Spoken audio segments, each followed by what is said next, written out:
there's a hidden trap that's quietly breaking the most hard-working people of our generation. Not the lazy ones.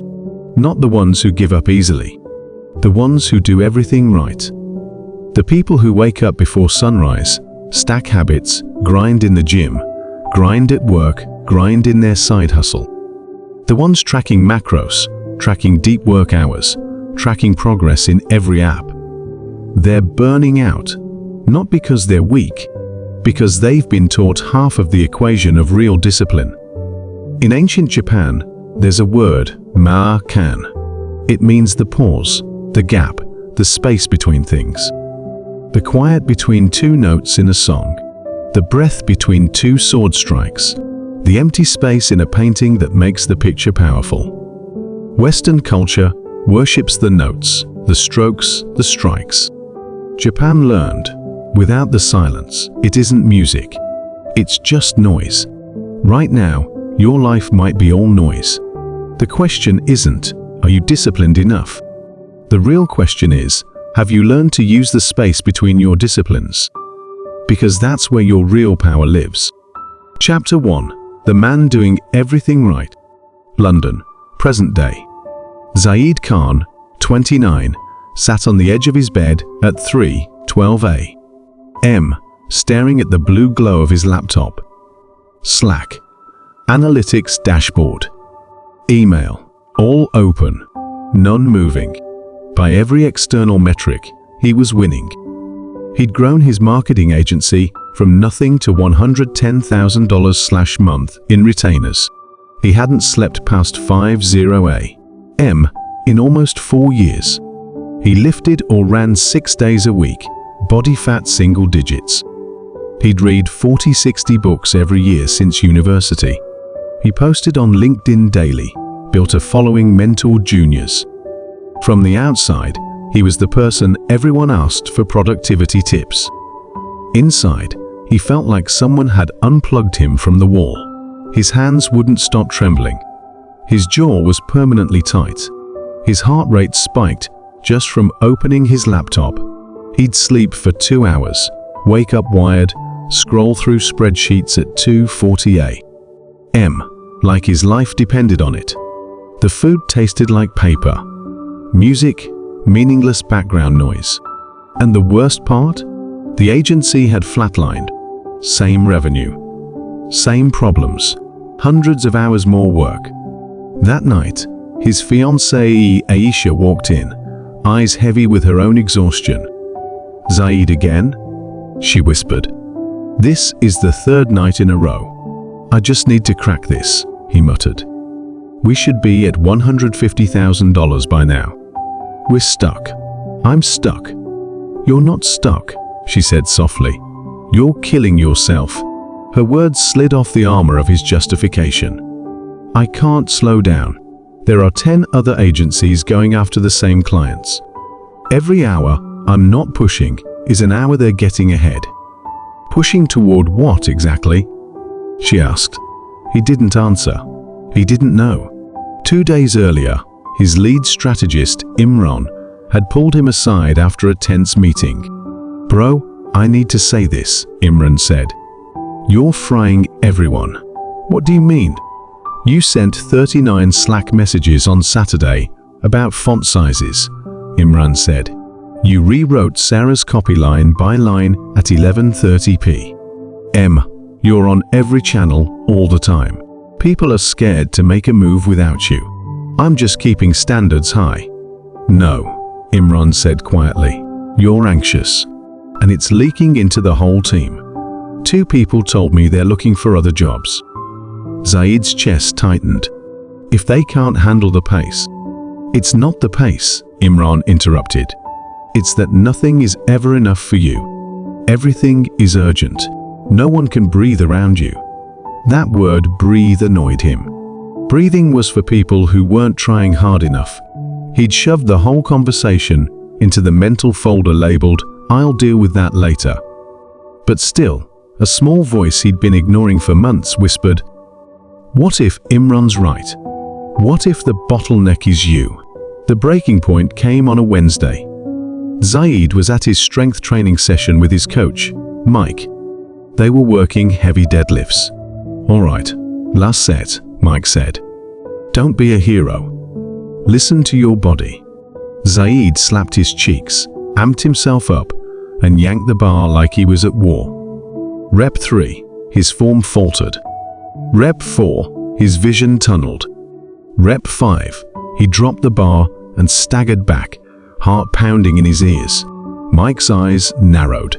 "When was your last real rest day?" "I rest," Zaid snapped. "Sundays, I just do admin and planning. That doesn't count as work." "So when was your last full day off?" "No work. No catching up." Zaid couldn't remember. "Look," Mike said, "this isn't about hustle. You're overtraining. Your recovery is shot. Your numbers are going down."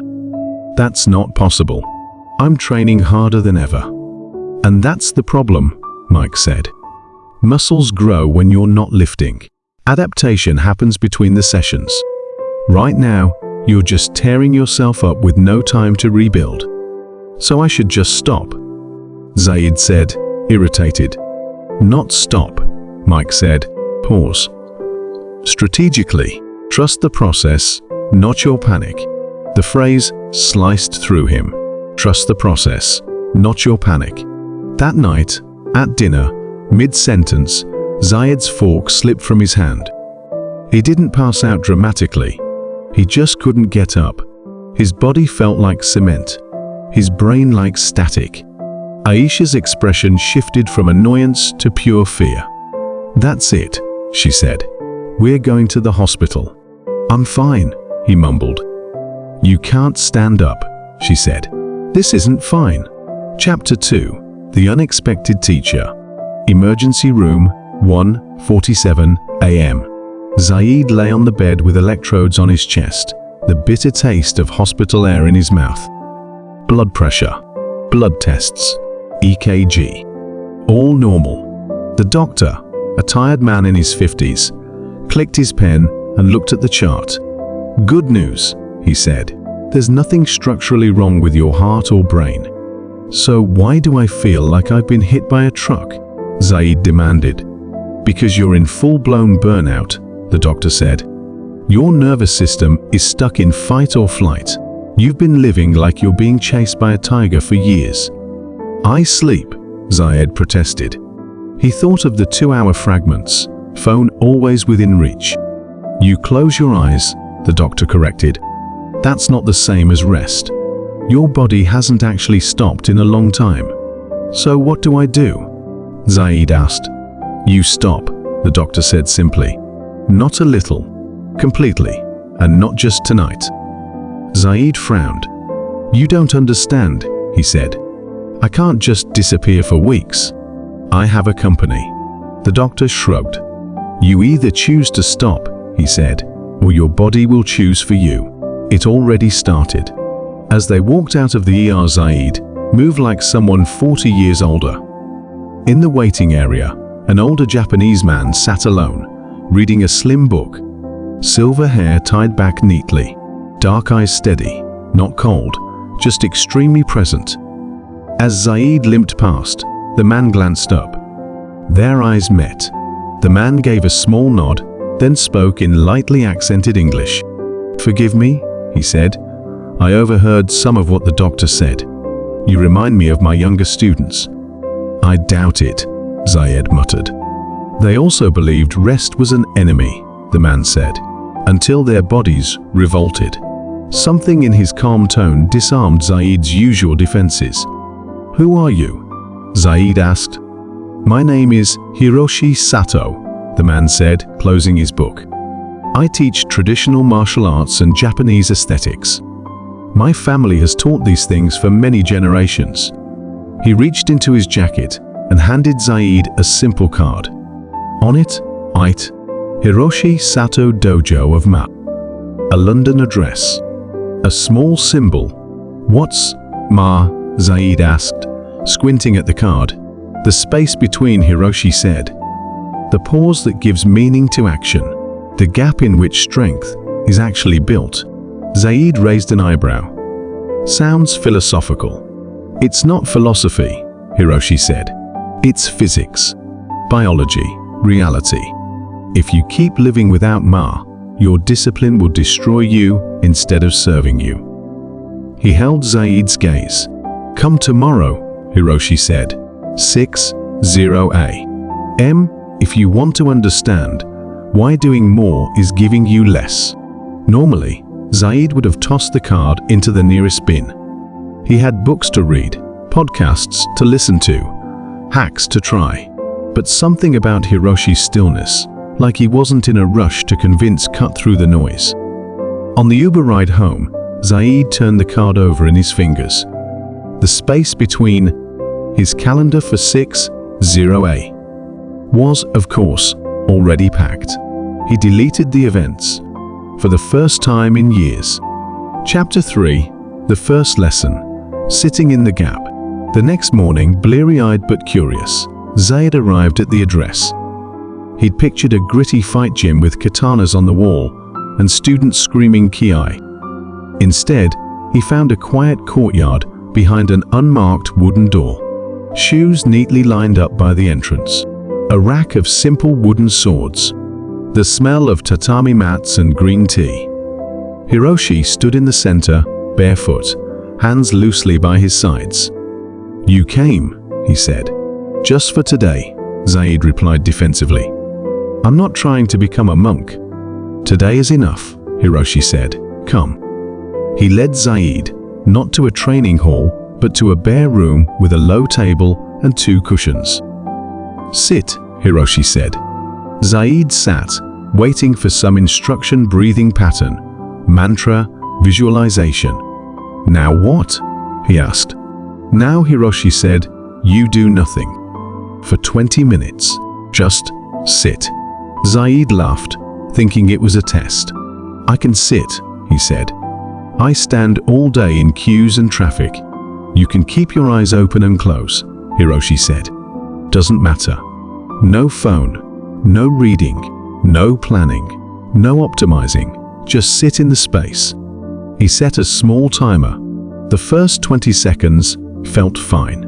At 40 seconds, Zaid's mind was already building task lists. Email that client. Fix that proposal. Connect Zapier to. By minute 2, his leg bounced uncontrollably. By minute 3, he was revising entire campaigns in his head. By minute 5, he'd checked his watch 3 times without realizing. Every part of him ached to do something. Hiroshi watched without judgment. When the timer finally beeped, Zaid exhaled loudly, like he'd run a hill sprint. That, Hiroshi asked, how was it? Boring, pointless, Zaid snapped. I could have done so much in that 20 minutes. Hiroshi tilted his head. Could you even sit still for 20 minutes? He asked. Your eyes moved. Your legs jumped. Your jaw clenched. Your fingers reached for a phone that wasn't there. He paused. You think your problem is that you're not doing enough, he said quietly. But you cannot even tolerate being with yourself for 20 minutes without stimulus. Zaid felt strangely exposed. Hiroshi walked to a small speaker and pressed play. Soft notes of a shakuhachi flute filled the room. At first, it was just a delicate melody. Listen, Hiroshi said, but not to the notes, to what surrounds them. Zaid frowned, but tried. Between the notes, he began to hear it. Tiny silences, perfectly placed. The pauses didn't feel empty. They made the next note hit harder. Without them, the sound would be a flat wall of noise. In Japan, Hiroshi said, this is ma, the meaningful interval, the blank space in calligraphy that shapes the ink, the pause before the strike in kendo, the quiet in a tea ceremony where nothing is happening and yet everything is. He looked directly at Zaid. Your life has lost ma, he said. It is all notes, no silence. All strike, no gathering. All work, no integration. So I just need more rest. Zaid said, like a vacation? Not exactly, Hiroshi replied. Rest is part of ma, but ma is more precise. Ma is deliberate emptiness. intentionally unfilled space so that what is filled becomes powerful. He poured 2 cups of tea, slowly, without hurry, the silence stretching comfortably. "There is another word," Hiroshi said after a while. "Mokurai's silent thunder." He smiled faintly. The old masters understood. Stillness is not the absence of energy. It is where energy is stored. A bow held at rest. A storm gathering off the coast. Thunder that has not yet sounded. He set the cup down. "You have cultivated the thunder," he said. "You have not cultivated the silence that makes it possible." Chapter 4. The Samurai Who Trained Too Much. The next day, Zaid returned, against his own expectations. He told himself he was just finishing what he started, but a deeper part of him knew he wanted answers. Hiroshi greeted him with a bow. "Today," Hiroshi said, "a story." He motioned for Zaid to sit. "Early 1600s, Hiroshi began. Edo period Japan. A young samurai named Ryo trained under a famous master Miyamoto Musashi, who you may have heard of." Zaid nodded. Even his productivity books had referenced Musashi. "Ryo was obsessed with greatness," Hiroshi continued. "He swung his wooden sword until his hands bled, practiced footwork for 12 hours a day, slept in his armor." "Sounds familiar," Zaid muttered. "And yet," Hiroshi said, "Ryo kept losing spars to less disciplined students. Students who trained fewer hours, who spent afternoons drinking tea and looking at the garden." Frustrated, Ryo went to Musashi. "Sensei," he said, "I outwork everyone. Why do they beat me?" Musashi, who was carving a wooden sculpture, did not look up. "How long do you practice without a break?" he asked. "From dawn until I cannot stand," Ryo said proudly. Musashi finally turned, eyes sharp. "There is your problem," he said. "You swing your sword like a man bailing water from a leaking boat. Furious, desperate, never stopping to patch the hole." He instructed Ryo, "From tomorrow, train for 1 hour with full focus, then 1 hour of complete stillness. Alternate until sunset. In the still hours, do not touch your sword. Watch the wind. Drink tea. Let your body and mind arrange what they have learned." Ryo was horrified. "That cuts my training in half," he protested. "No," Musashi replied, "it doubles it. Right now, you repeat mistakes at high speed. In stillness, your body rewires. Your mind connects. You refine instead of merely repeat." For 3 months, Ryo obeyed. Walk, breathe, watch, then train. Over and over. Within a season, he began to defeat students who had always beaten him. "Why?" Hiroshi asked, looking at Zaid. "Did his talent suddenly change?" "No," Zaid admitted. "He gave his system time to actually adapt." "Exactly," Hiroshi said. "Centuries later, neuroscience gave names to this. When you're focused on a task, your task positive network, TPN, lights up. That's your doing brain. When you rest, another system, the default mode network, DMN, activates. That's your integrating brain." He poured more tea. "DMN stitches experiences together," Hiroshi said. "It finds patterns, solves problems in the background, and consolidates memory. But you only access it when you are not drowning in constant input." He looked at Zaid. "You have been running your TPEN almost non-stop," he said. "Emails, meetings, podcasts, lifting, metrics. You never drop into the stillness where your brain can actually make sense of what you're doing." "So all my extra hours are just Zaid's search for the word." "Noise," Hiroshi supplied. "Motion without progress. You feel productive because your muscles are contracting, but your trajectory is drifting further off course." He picked up a training sword from the corner. "In Kendo," he said, "if you swing endlessly, you become exhausted and sloppy. Your opponent steps aside and waits. Then, when you finally pause because you must, he strikes once. Clean, decisive." He laid the sword down. Ma, Hiroshi said, is learning to build that pause on purpose, before your body or life forces it on you. Chapter 5:3 Simple Practices That Will Feel Impossible. Philosophy is nice, Zaid said on the third day, but I have a business to run. What do I actually do differently? Hiroshi smiled. Good, let's make it concrete. He gave Zaid 3 practices. Practice 1, the morning gap. Every morning, Hiroshi said, before you look at a screen, before you check messages, give yourself 5 minutes of May. Doing what? Zaid asked. Nothing, Hiroshi said. No breathing exercises, no mantras. Just sit or stand. Feel your feet. Let your thoughts race, if they want to. You do not follow them. You do not fight them. You simply do not act on them for 5 minutes. Zaid rolled his eyes. I'm losing 5 minutes of productivity for nothing. Hiroshi tilted his head. You are not starting your day in reaction, he replied. You are starting in authorship. You are drawing the bow before firing arrows all day.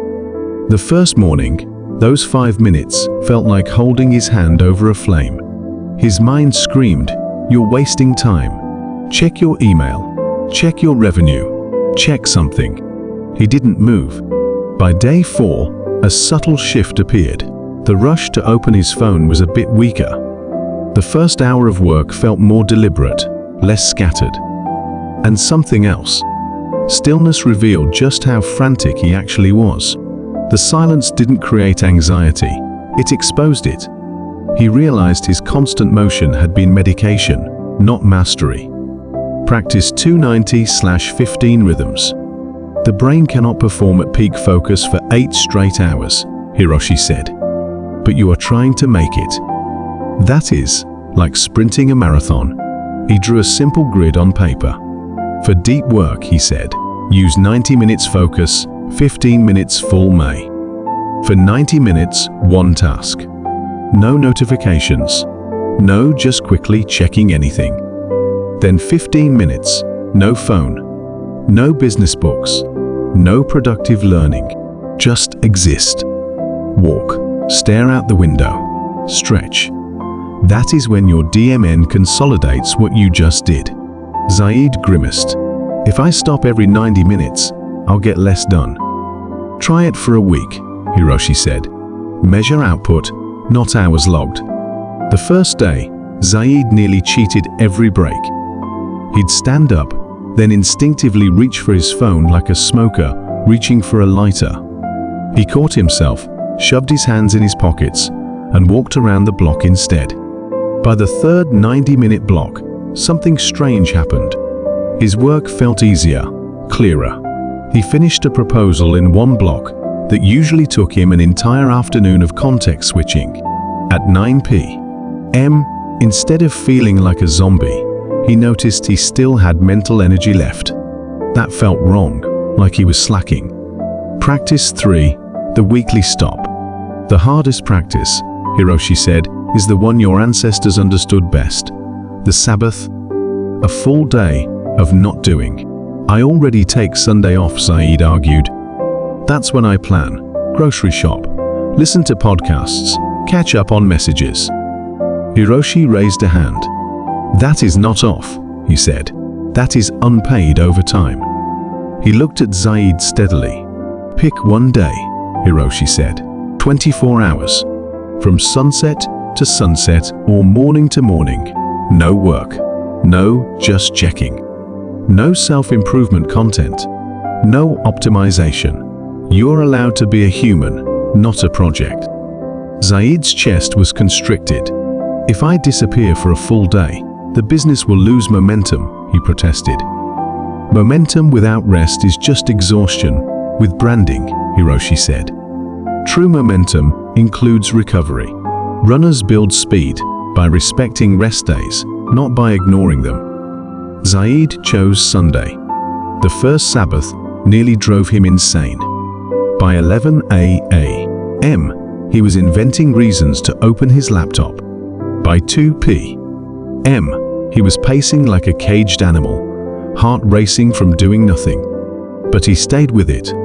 He went for a walk with Aisha without his phone. They sat in a park, talked for the first time in